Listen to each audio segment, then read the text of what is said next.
Hip dysplasia is a problem where the ball and the socket don't fit together well, and it occurs on a spectrum. So either the socket itself can be poorly formed and shallow, the ball can be not well centered in the socket, or the ball can be completely out of the socket.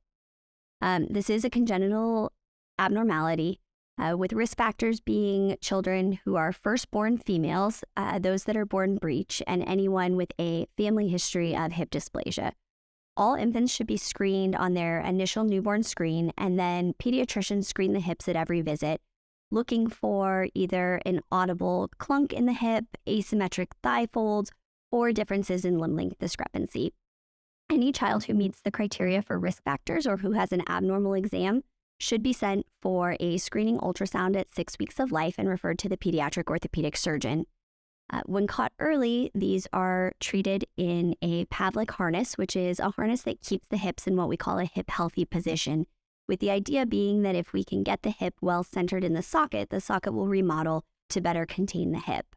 The harness is usually worn 23 hours a day for 6 to 12 weeks, depending on the severity, and progress is monitored with repeat ultrasound.